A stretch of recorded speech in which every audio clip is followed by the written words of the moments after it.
Hi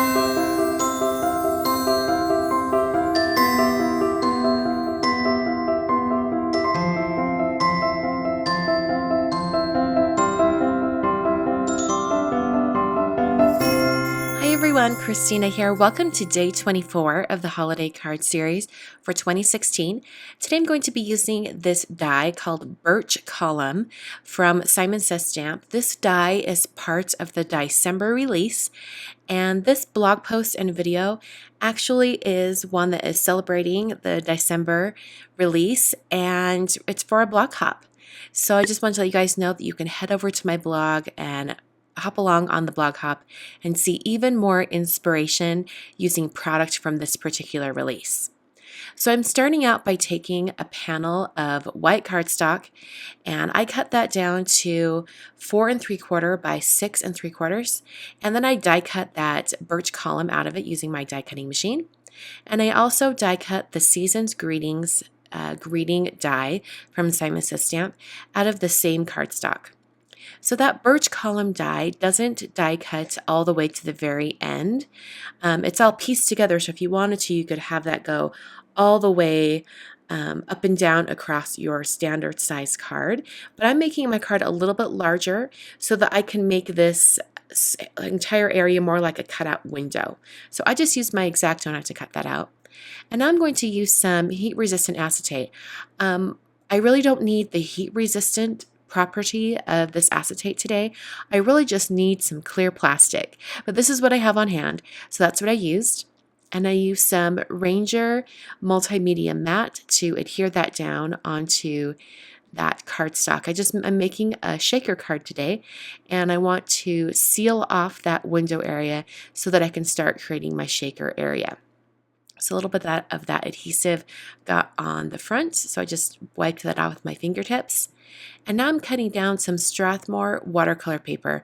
I just cut it down to be the size that would go right behind that birch column. And then I taped it down to a hardboard, and I'm going to do a little bit of watercoloring. I'm using my Peerless watercolors today, and I'm going to speed up the video and talk you guys through it. I'm going to be painting really fast, just so you know. I do not normally paint this fast in real life. I'm going to speed it up quite a bit here. So I'm going to be using a series of different blues and purples on this watercolor piece. I'm mainly just wanting to have a nice fade of color behind that birch column die window. And you're going to see as I start to put this card together that the kind of pattern or the texture that is on this watercolor panel isn't as important as the color. So if you wanted to simplify this entire watercolor area, if you recreate this card, you could just skip these additional steps, just add more color on so that there's a little more intense color.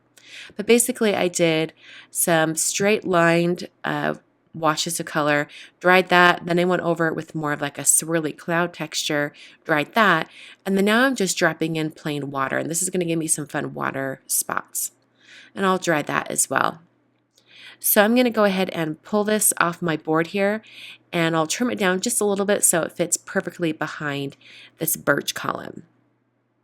So I'm going to start creating the shaker area, so I need a bunch of foam tape. I'm taking a really long strip of foam tape off my big mama roll of 3M foam tape, and then I folded it back on itself. This is going to create 2 layers of foam tape. I just find this a little bit easier to do as opposed to putting down one layer and then putting another layer on top. This just makes sure that everything is sealed together and is all the same shape. So then I cut it in half just because I can save that other half for another card in the future. And then I peeled off both sides of the release paper. This is going to make it so that the foam is really bendable and I can wrap it around this entire area. So basically I'm making a rectangle shape for my shaker area, which normally you could just, cut out 4 strips of foam tape. But I am going to be using glitter today inside my shaker card, and I want to have as little possibility of that glitter coming out, and I know that it would probably come out those corners if I didn't have everything met up and perfect. So now with it this way, I only have one area like that. So it really minimizes the risk of that glitter coming out. So I'm going to use the rest of that foam strip that I cut earlier and doubled over. And I'm just going to put that to the side of the shaker area. I'll need that height there for when I put this entire shaker area down on my card. So I'm using two different kinds of sequins today. I'm using Darice crystal sequins that are 8 millimeters and also 5 millimeters. So I'm going to put a bunch of these in. I'm trying to get a nice variety of color here, or size here. I'm using these iridescent sequins because I really want it to be glittery and kind of reflect the colors that I've used, those blues and purples that are on the watercolor piece. So I'm putting more and more of those sequins in. If you wanted to, you could leave it just there, but I'm going to use this glitter. This is from IndigoBlu. This is Unicorn Sparkle Glitter. I've never used this glitter before, but I thought the colors really went well with the sequins that I picked out. So I'm going to put a generous amount of glitter in there. And I'll use my scissors to kind of push that around because the glitter was kind of in a big, huge pile. And I knew I wouldn't be able to adhere my watercolor piece down with it so thick.